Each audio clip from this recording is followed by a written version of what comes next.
Hello friends, मेरा नाम है मेहुल शर्मा और आपका स्वागत है मेरी इस नई वीडियो में। चलिए शुरू करते हैं।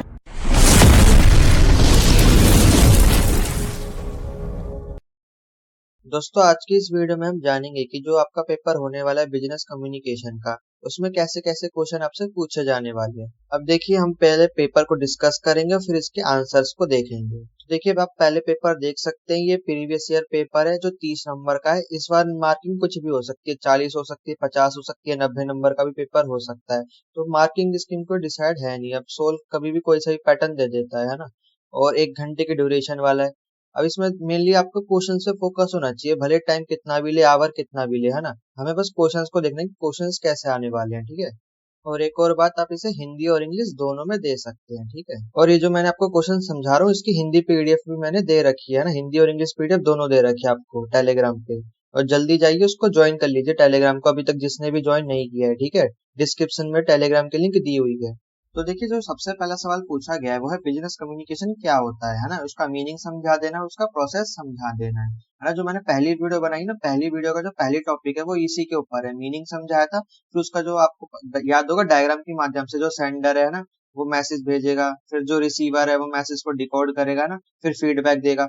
वो जो मैंने पहला टॉपिक समझाया था, वही आपको इस पहले क्वेश्चन में समझा देना है। अब अगले क्वेश्चन में पूछ रहा है कि क्या क्या इंटरैक्टिव टेक्निक्स हो सकती है कम्युनिकेशन करने की, है ना। मतलब आप बातचीत करते हैं तो आप किस किस माध्यम से कर सकते हैं, उसको ब्रीफली आपको डिफाइन करना है। इंटरैक्टिव मतलब जिसमें आपको रिस्पॉन्स मिलता है ना, आपको फीडबैक मिल सकता है, जैसे कि टेलीफोन हो गया, है ना, ईमेल हो गया, है ना, टेलीकॉन्फ्रेंसिंग हो गई, है ना। तो इसमें क्या कर रहे हैं आप, सामने वाले के साथ इंटरैक्टिव तो कर रहे हैं, आपको बदले में फीडबैक भी मिलेगा।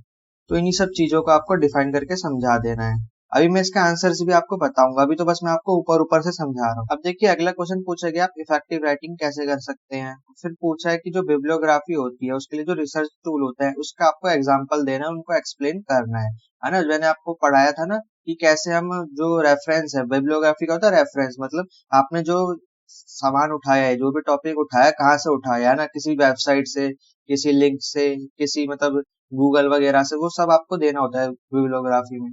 तो आपको वही रिसर्च टूल के बारे में बताना है कि आप अगर आपको कोई लिंक दे दी जाए तो आप उसको और कहाँ पे जाके सर्च कर सकते हैं। फिर थर्ड क्वेश्चन में आपको क्या बनाना है, मैंने आपको देखिए पहले ही बताया था, आपको रिपोर्ट बनाने को आएगी, है ना। आपको रिपोर्ट आएगा, नोटिस आएगा, है ना, और मिनट आएगा, और वो नोटिस वगैरह सब आएगा। अभी मैं आपको धीरे धीरे समझाऊंगा क्या क्या करना है इसमें। तो देखिए, जो तीसरा क्वेश्चन है इसमें आपको रिपोर्ट बनानी है। इसमें सिचुएशन दे दी जाएगी कि आप, वो कंपनी का नाम दे दिया इजी डे प्राइवेट लिमिटेड, आप उसमें एचआर मैनेजर है। अब आपको रिपोर्ट बनानी है। फिर अगले क्वेश्चन में आपसे बोल दिया जा रहा है कि आपको मिनट बनाना है। मिनट मतलब क्या होता है, एक सेक्रेटरी होता है, मतलब आप सेक्रेटरी है। एक ग्रुप की मीटिंग होने वाली है ना, उसमें कौन कौन आया, उन्होंने क्या क्या बातचीत करी, तो उसका आपको एक पूरा मिनट बनाना है ना। तो ये मिनट कैसे बनाते हैं ये भी मैं अभी आपको बताऊंगा। तो एक रिपोर्ट आ गई, मिनट आ गया। अब देखिए अगले क्वेश्चन में क्या आता है, अगले क्वेश्चन में आपको आएगा नोटिस, है ना। अब मैंने आपको देखिए पहले बताया था, नोटिस होता है, एक ऑफिस ऑर्डर होता है, एक मेमोरेंडम होता है, एक सर्कुलर होता है। इनका जो वो है ना पैटर्न, मतलब जो फॉर्मेट है, वो अच्छे से पढ़ के जाइएगा।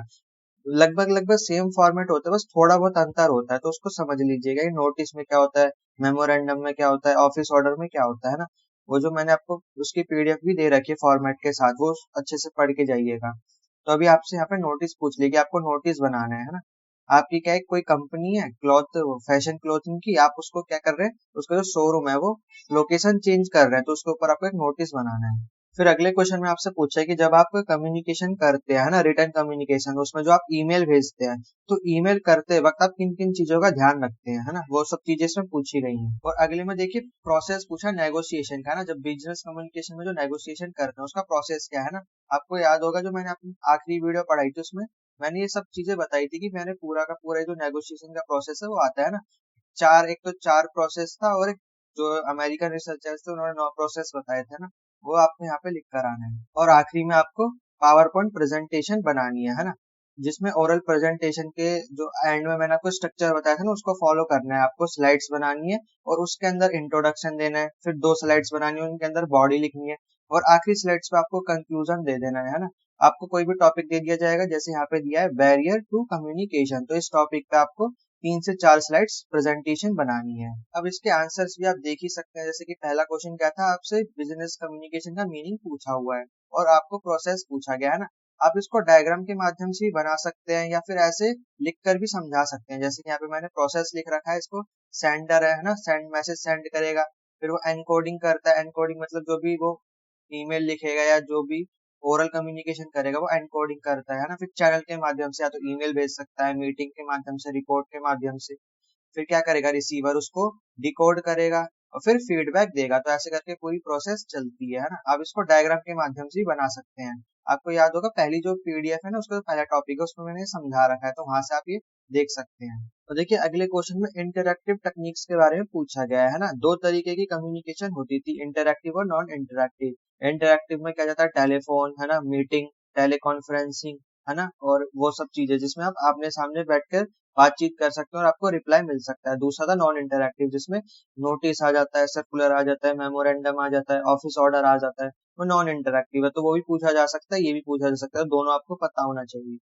अब देखिए इसमें पूछ रहे हैं कि आपको एक्सप्लेन करना है कि जब आप इंटरैक्टिव कम्युनिकेशन करते हैं तो उसमें किन किन टेक्निक का आप इस्तेमाल करते हैं। यानी जब भी आप फोन पे बात कर रहे हैं, टेलीकॉन्फ्रेंसिंग कर रहे हैं, तो आपको किन किन चीजों का ध्यान रखना चाहिए। जैसे कि एक्टिव लिसनिंग, सामने वाला क्या बोल रहा है आपको सबसे पहले उसकी बात सुननी पड़ेगी, है ना, उससे फीडबैक लेना पड़ेगा, उनसे क्वेश्चनिंग करनी पड़ेगी, आपको कुछ जानना है तो उनसे क्वेश्चन पूछना पड़ेगा, है ना। बॉडी लैंग्वेज देखनी पड़ेगी, अगर आप इंटरव्यू ले रहे हैं, मीटिंग कर रहे हैं, तो उसमें बॉडी लैंग्वेज काफी ज्यादा इंपॉर्टेंट रोल प्ले करता है ना। एम्पैथी और क्लैरिफिकेशन, तो ये सब चीजें एक इफेक्टिव कम्युनिकेशन में होनी जरूरी है ना। जब भी आप फोन पे बात करें, मीटिंग ले, इंटरव्यू ले, इन सब चीजों का आपको ध्यान रखना है।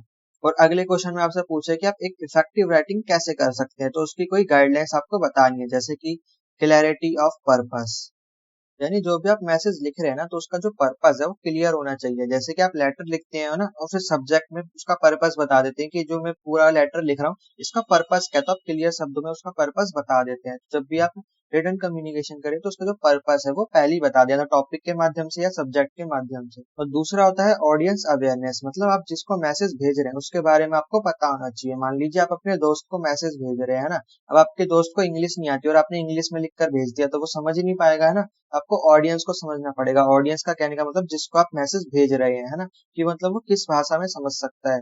तो वो आपको उसको पहले जानना पड़ेगा कि उसका लेवल क्या है, उसकी नॉलेज के बारे में और उसकी एक्सपेक्टेशन क्या है, उसके बारे में जानिए और फिर उसके साथ कम्युनिकेशन करिए। अगला होता है ऑर्गेनाइजनल स्ट्रक्चर, यानी जो भी आप रिटर्न कम्युनिकेशन कर रहे हैं, चाहे वो आप रिपोर्ट दे रहे हैं, लेटर दे रहे हैं, कुछ भी दे रहे हैं, तो उसका एक प्रॉपर स्ट्रक्चर होता है ना। रिपोर्ट का भी एक स्ट्रक्चर होता है, लेटर का भी एक स्ट्रक्चर होता है, तो आपको उसको फॉलो करना पड़ेगा जब आप रिटर्न कम्युनिकेशन करेंगे, है ना। उसमें इंट्रोडक्शन, बॉडी और कंक्लूजन का ध्यान रखा जाता है।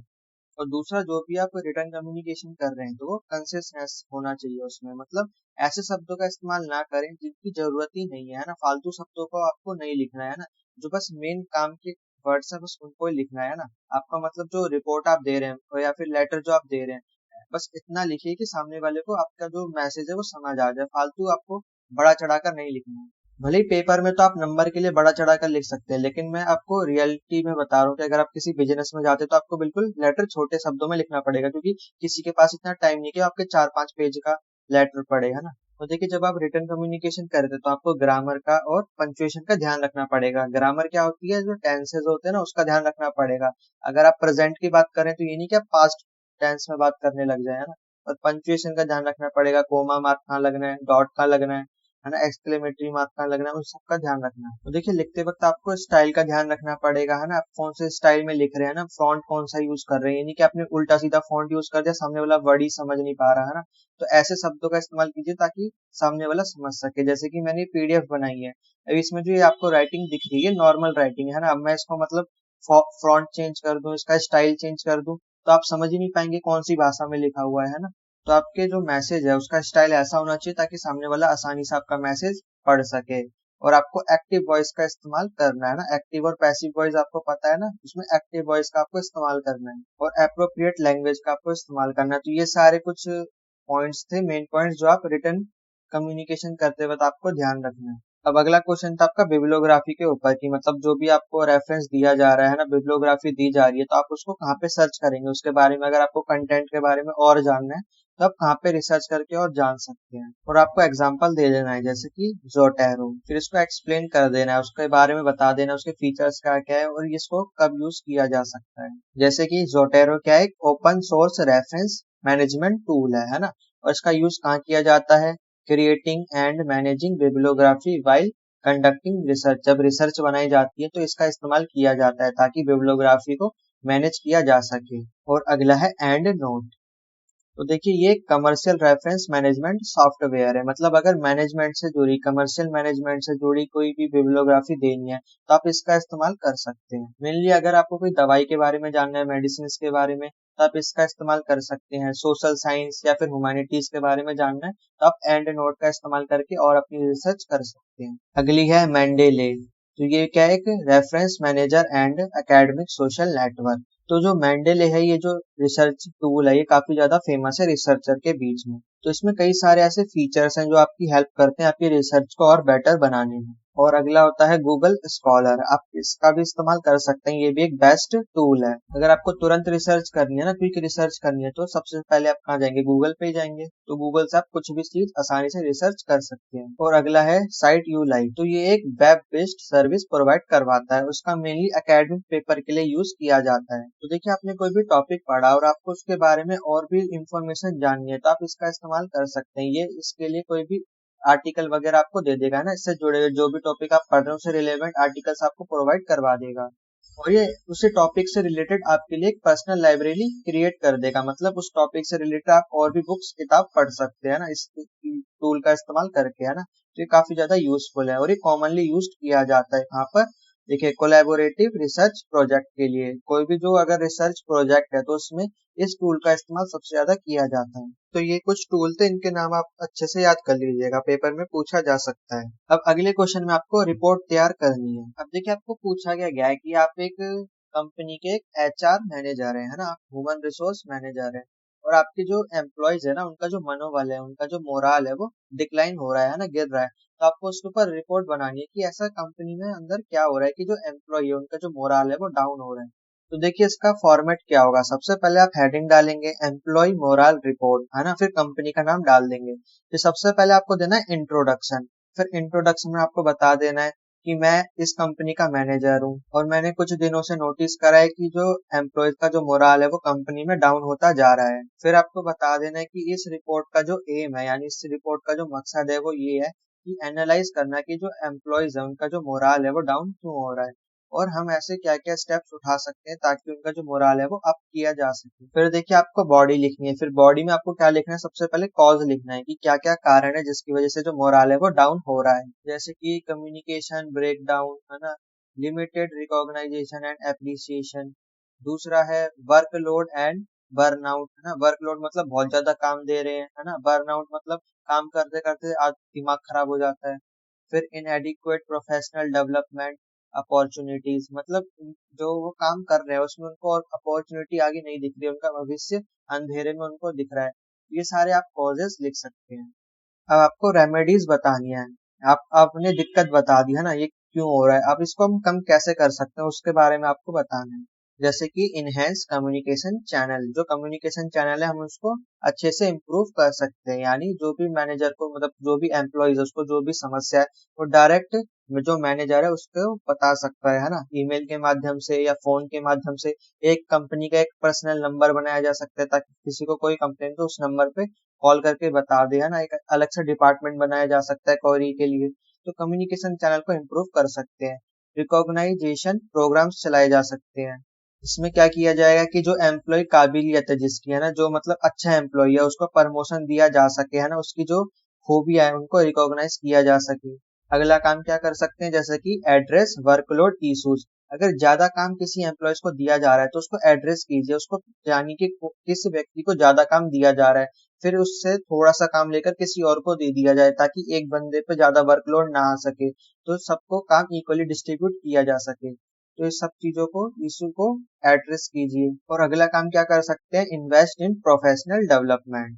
यानी देखिए जो कंपनी है वो अलग से प्रोग्राम चला सकती है जिसमें क्या होगा कि जो एम्प्लॉयज है उनका डेवलपमेंट किया जा सके, उनकी स्किल्स को और इनहेंस किया जा सके, है ना, उनकी नॉलेज में इंप्रूवमेंट लाई जा सके ताकि वो अपना खुद का डेवलपमेंट कर सके और आगे चल के प्रमोशन उनका हो सके। अब देखिए सबसे पहले हमने इंट्रोडक्शन लिखा, फिर हमने बॉडी लिखी, है ना, कि कॉज क्या है, फिर रेमेडीज क्या है। अब हम लिखेंगे कंक्लूजन। फिर कंक्लूजन में आपको बताना है कि मतलब कंपनी में ये जो डिप्रेशन है ये क्यों हो रहा है, और फिर उसके रेमेडीज क्या क्या है वो सब आपको थोड़ा थोड़ा करके कंक्लूजन में बता देना है ना। फिर अपने नीचे आपको सिग्नेचर वगैरह नाम लिख देना है।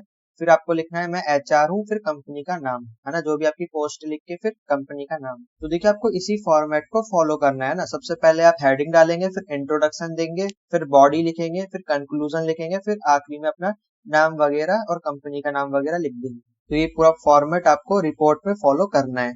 अब देखिए अगले क्वेश्चन में आपको क्या करना है, आपको मिनट बनाना है। मिनट कैसे बनाया जाता है चलिए इसको देखते हैं। अब देखिए सबसे पहले क्वेश्चन को समझिए। At a meeting of a board of director of a company, यानी कंपनी के जो बोर्ड डायरेक्टर है उनकी मीटिंग होने वाली है। तो जितने भी जो बोर्ड डायरेक्टर है वो क्या फैसला लेने वाले हैं कि हम 5 लाख प्रेफरेंस शेयर्स को मतलब इशू करने वाले हैं, है ना, जिनकी फेस वैल्यू क्या होगी 100 रुपए, यानी 5 लाख शेयर है, उनकी फेस वैल्यू यानी एक एक शेयर की वैल्यू 100 रुपए है ना। तो ये जो है इशू करने वाले हैं, तो आपको मिनट ड्राफ्ट करना है। और मिनट कौन बनाता है, सेक्रेटरी बनाता है ना, जो कंपनी का जो सेक्रेटरी होता है वो मिनट तैयार करता है, यानी आपके उस कंपनी के सेक्रेटरी हैं। अब चलिए एक बार फॉर्मेट देखते हैं। तो देखिए सबसे पहले आपको हेडिंग डालनी है, minute of the board of directors meeting, ये आपको शुरू में हेडिंग डाल देनी है। फिर आपको डेट लिखना है कि जो मीटिंग है कब होने वाली है। फिर टाइम डालना है कि मीटिंग कब स्टार्ट हुई है ना, जब स्टार्ट हुई है वो टाइम आपको डालना है यहाँ पे, जैसे कि 9 बजे 8 बजे एएम करके डाल देना है। फिर लोकेशन डालनी है, लोकेशन कहाँ पे हो रहा है एड्रेस डाल दीजिए। अब देखिए इसके बाद क्या होता है, प्रेजेंट फिर डायरेक्टर के नाम की, मतलब जो मीटिंग हो रही है उसमें कितने मेंबर्स है ना, तो 1 2 3 4 5, तो कम से कम 5 6 नाम तो आपको ऐड करने हैं। अपने मन से कुछ भी डाल दीजिए, रोहन मोहन सोहन जो भी है वो आप यहाँ पे नाम डाल सकते हैं। बस यहाँ पे उनका नाम आएगा जो मीटिंग में प्रेजेंट होंगे। फिर देखिए जैसे लाइन लिखी हुई बिल्कुल सेम आपको ऐसी लाइन लिखनी है। The meetings of the board of directors was called to order at, फिर यहाँ पे आपको टाइम डालना है कि मतलब मीटिंग कब स्टार्ट हुई है ना। फिर ऑन, फिर कब डेट डाल देनी है, एट, फिर लोकेशन का नाम डाल देना है। फिर सेम ऐसे ही लिखना है, the chairman welcomed the directors and declared a quorum present. अब ये सब ऐसे के ऐसा लिखने के बाद फिर आपको एजेंडा लिखना है। एजेंडा आपको क्वेश्चन में दिया गया है, जैसे कि 5 लाख शेयर्स को इशू करना है, तो आप एजेंडा लिखना है, एजेंडे का टॉपिक डालना है इशुएंस ऑफ प्रेफरेंस शेयर्स। फिर बॉडी लिख देनी है ना। फिर ये सब लिख देना है कि chairman open the floor to discuss the proposal to issue preference share. फिर ये सब लिखने के बाद 5 लाख शेयर्स इशू किए जा रहे हैं जिनकी फेस वैल्यू 100 रुपए है।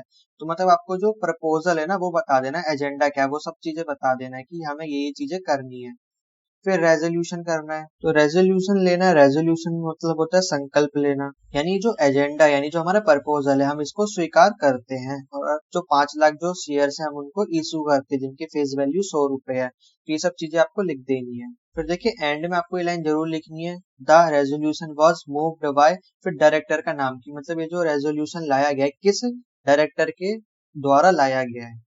फिर ये सब करने के बाद फिर आपको लिखना है एडजर्नमेंट। एडजर्नमेंट मतलब यहीं पे जो मीटिंग है वो समाप्त होती है। तो फिर आपको ये सेम लाइन लिख देनी है, there being no further businesses and the meeting was adjourned at, फिर टाइम आपको लिख देना है, मतलब जैसे कि 8 बजे स्टार्ट हुई थी तो 2 घंटे मीटिंग चली तो आपको लिख देना है 10 AM, मतलब 10 बजे तक मीटिंग खत्म हो गई।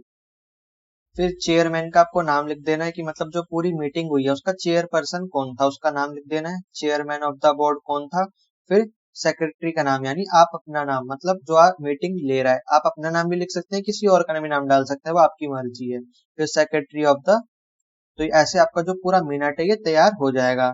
देखा जाए तो इसका जो पूरा फॉर्मेट है ना ये भी लेटर की तरह ही, बस लेटर से थोड़ा अलग है ना। बस आपको चीजों का ध्यान रखना है, डेट टाइम लोकेशन है ना, फिर डायरेक्टर का नाम, फिर मीटिंग में क्या बात हुई, एजेंडा क्या था, रेजोल्यूशन क्या था, किसके द्वारा लाया गया था, फिर जो मीटिंग है वो एंड कब हुई वो टाइम डालना है, और फिर चेयरपर्सन कौन था और सेक्रेटरी कौन था। बस ये चीजें आपको डाल देनी, आपका मिनट क्या हो गया, तैयार हो गया। और अगले में आपको नोटिस बनाने को आएगा। तो क्वेश्चन में आपको दे दिया गया कि जैसे कि आपकी एक फेमस क्लोथिंग कंपनी है ना, उसका जो शोरूम है वो लोकेशन चेंज कर रहा है, तो आपको नोटिस जारी करना है अपने जो एम्प्लॉयज है उनको बताने की हम क्या कर रहे हैं, शोरूम को शिफ्ट कर रहे हैं, दूसरी जगह पे ले जा रहे हैं, तो आपको नोटिस जारी करना है।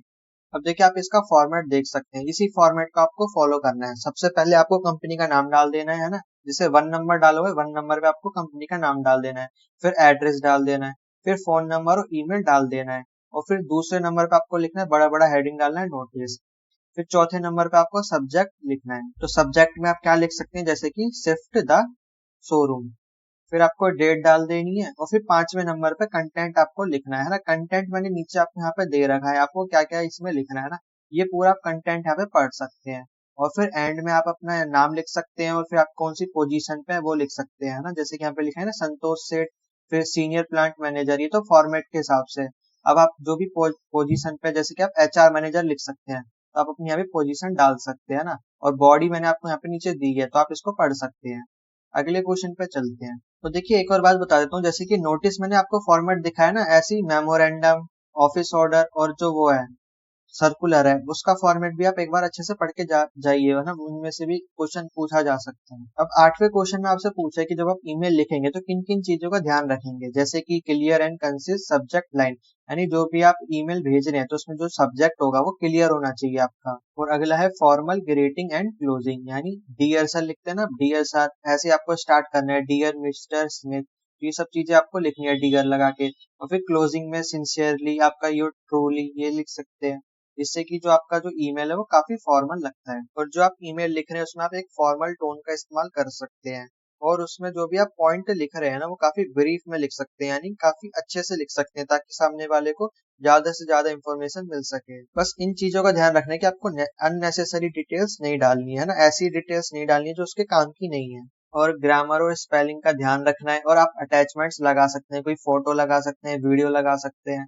और आप सीसी और बीसीसी का इस्तेमाल कर सकते हैं। सीसी क्या होता है, कार्बन कॉपी, और बीसीसी ब्लाइंड कार्बन कॉपी। जब आप सीसी करेंगे तो यानी आप चाहते हैं कि सबको पता चले कि मैंने किस किस को मैसेज भेजा है ना। और जब आप बीसीसी करते हैं तो बीसीसी में जिसको आप भेज रहे हैं बस उसको लगता है कि आपने उसी को मैसेज भेजा है और किसी को नहीं भेजा है ना।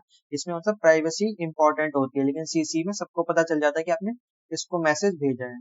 तो आप अपने हिसाब से बीसीसी और सीसी का इस्तेमाल कर सकते हैं। देखिए जब भी आप ईमेल लिख रहे हैं, जिस भी टोन में आप ईमेल लिख रहे हैं, तो माइंडफुल होकर लिखिए, यानी जो भी आप मैसेज लिख रहे हैं ना पहले उसको पढ़ लीजिए अच्छे से और उसका मीनिंग क्या निकल रहा है वो सोचिए, है ना।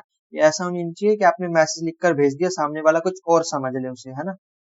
जैसे कि जो डबल मीनिंग के जो वर्ड होते हैं आप उसको मतलब सिंगल मीनिंग में लिखिए। अगर आप डबल मीनिंग में लिखते हैं तो सामने वाला मिसअंडरस्टैंडिंग कर सकता है। तो ईमेल लिखते वक्त आपको इन चीजों का ध्यान रखना है, अच्छे से इनको पढ़ लीजिएगा। और अगला क्वेश्चन है नेगोशिएशन का पूरा प्रोसेस आपको एक्सप्लेन कर देना है ना। इसको मैं आपको पहले भी एक्सप्लेन कर चुका हूँ ना। जैसे कि इसमें 4 स्टेजेस होते हैं, जैसे कि ओपनिंग, एक्सचेंज द इंफॉर्मेशन, फिर चेंज ऑफ पोजीशन और क्लोजिंग, है ना। और अगला था जो अमेरिकन रिसर्चर होते हैं उन्होंने 9 स्टेजेस बताए थे, है ना। मैंने दुकान का एग्जांपल्स आपको बताया था ना, कैसे वो बार्गेनिंग करते हैं, है ना। सबसे पहले वो ओपनिंग करते हैं, वो पहले पूछेंगे कि ये प्रोडक्ट दिखाइए। फिर वो एक्सचेंज करते हैं इंफॉर्मेशन, वो बताता है कि भैया इसमें ये खूबियां ये सब चीजें हैं, है ना। फिर वो अपना प्राइस बताता है कि ये 100 रुपए का है। फिर वो प्लानिंग करता है, वो बोलता है नहीं ये तो मतलब ज्यादा महंगा लग रहा है ना। फिर वो बार्गेनिंग करता है, डिस्कशन करता है, प्रोडक्ट के बारे में और जानता है। फिर वो बोलता है मैं तो 50 दूंगा। फिर वो बोलता है नहीं इतने में नहीं हो पाएगा, 80 में ले जाइए। फिर आप प्री क्लोज करते हैं, चलो 70 में डील डन करते हैं, फिर क्लोज हो जाता है। तो ये सारे स्टेजेस आपको वहां पे एक्सप्लेन कर देने, ठीक है। और एंड में आता है आपका पावर पॉइंट प्रेजेंटेशन। आपको प्रेजेंटेशन बनानी है, 3 से 4 स्लाइड्स बनानी है और आपको एक टॉपिक दे दिया जाएगा। जैसे आपका टॉपिक है बैरियर टू कम्युनिकेशन। तो बैरियर क्या होता है, मतलब नॉइस होता है, मतलब बीच में जो आप कम्युनिकेशन कर रहे हैं तो बीच में बैरियर्स आ जाते हैं। जैसे कि आप फोन पे बात कर रहे हैं और आपका सिग्नल चला गया, तो ये एक टाइप का बैरियर है। अब आप किसी बंदे से बात कर रहे हैं और वो काफी ज्यादा दूर खड़ा है, तो जो डिस्टेंस है वो क्या हो गया, बैरियर हो गया। और मान लीजिए आप मीटिंग कर रहे हैं ना, मीटिंग कर रहे हैं और लाइट चली गई, तो लाइट चली गई ये क्या हो गया, कम्युनिकेशन बैरियर हो गया। तो ऐसे कई सारे बैरियर हो सकते हैं, तो इसी को आपको प्रेजेंटेशन के माध्यम से समझाना है। अब चलिए देखते हैं आप इसको कैसे बनाएंगे। देखिए सबसे पहले तो आपको डब्बा बना लेना है, पेंसिल से डब्बा बना लीजिए, पेन से बना लीजिए, जिस मर्जी से भी आप बना सकते हैं। पेंसिल से बनाएंगे तो ज्यादा बढ़िया रहेगा, ताकि मिटा के लाइन को लंबी कर सकें। तो देखिए या तो मैंने आपको समझाने के लिए डिजाइन वाली बाउंड्रीज बना दी, लेकिन आपको पेपर में तो आप डिजाइन नहीं बनाएंगे, आपको सीधा पेंसिल से बाउंड्री बनानी है। तो पेंसिल से स्लाइड बनाइए, टाइटल डालना है आपको बैरियर्स टू कम्युनिकेशन, फिर उसको डिफाइन कर देना है। फिर ये तो आ गया आपका इंट्रोडक्शन। फिर दूसरे में आपको बॉडी लिखनी है, बॉडी में फिर आपको मतलब टॉपिक लिखना है, टाइप ऑफ कम्युनिकेशन बैरियर्स। फिर लिख देंगे आप फिजिकल बैरियर्स, है ना, semantic barriers, emotional barriers, cultural barriers. तो बॉडी आपको ना 2 से 3 स्लाइड्स में आपको बनानी पड़ेगी। जैसे कि ये अगली स्लाइड्स में भी आ गया, जैसे कि ओवरकमिंग कम्युनिकेशन बैरियर, मतलब आप इन कम्युनिकेशन बैरियर को खत्म कैसे कर सकते हैं, एक्टिव लिसनिंग से, क्लियर एंड कंसिस लैंग्वेज से, कल्चरल सेंसिटिव ट्रेनिंग से, फिर आप लास्ट स्लाइड में भी वही बता सकते हैं, use of technology, feedback mechanism, इन चीजों से आप इसको ओवरकम कर सकते हैं। और फिर आखिरी में आपको कंक्लूजन दे देना है। और कंक्लूजन का आपको विशेष ध्यान रखना है कि जो आप आखिरी की स्लाइड बनाएंगे उसमें आपको कंक्लूजन देना जरूरी है। देखिए जैसे कि रिपोर्ट में होता है ना, सबसे पहले आप इंट्रोडक्शन देते हैं, फिर बॉडी बनाते हैं, फिर कंक्लूजन देते हैं, सेम ऐसी प्रेजेंटेशन में भी होगा। बस ये क्या है, इसमें स्लाइड्स बनानी है आपको 3 से 4 या 5 स्लाइड भी हो सकती है। वो क्वेश्चन पे डिपेंड करता है। देखिए क्वेश्चन कितने नंबर का आ रहा है, अगर 6 नंबर का क्वेश्चन है तो आप कोशिश कीजिए कि आप 6 स्लाइड बना सकें, ताकि एक स्लाइड का आपको 1 नंबर तो जरूर मिल जाए। तो आई होप मैंने आपको जितने क्वेश्चन समझाए आपको अच्छे से समझ आ गए होंगे। और देखिए जो बाकी के जो एक्स्ट्रा क्वेश्चन है ना, वो सब मैंने आपको अपने जो चैप्टर पढ़ा रखे हैं उन्हीं में से आएंगे, बाहर से तो कुछ आने नहीं वाला। जितना भी आपको पढ़ा है बस उनको अच्छे से पढ़ के जाइएगा, उसी में से आपसे पूछा जाएगा। और देखिए पूरी की पूरी जो प्लेलिस्ट है उसकी लिंक डिस्क्रिप्शन में दी हुई है, और टेलीग्राम की भी लिंक आपको डिस्क्रिप्शन में दी हुई है। तो टेलीग्राम पे जाकर आप इसकी पीडीएफ ले सकते हैं, और बाकी सबकी जो मैंने चैप्टर्स पढ़े हैं उनकी पीडीएफ आप ले सकते हैं, वो भी दोनों लैंग्वेजेस में, हिंदी और इंग्लिश दोनों में। तो अब देखिए मैंने आपको चैप्टर्स भी पढ़ा दिए, इंपॉर्टेंट क्वेश्चंस भी बता दिए, और कैसे कैसे क्वेश्चन आपसे पूछे जाने वाले हैं वो भी मैंने आपको बता दिया। तो आशा करता हूँ अब आप पेपर में अच्छा स्कोर कर पाएंगे। तो वीडियो अगर आपको अच्छी लगे तो जल्दी से लाइक और सब्सक्राइब कर दीजिए, और शेयर करना ना भूलिएगा। जल्दी से अपने दोस्तों के साथ इसको शेयर कर दीजिए। मैं मिलता हूँ आपको इसकी नेक्स्ट वीडियो में, तब तक के लिए जय हिंद।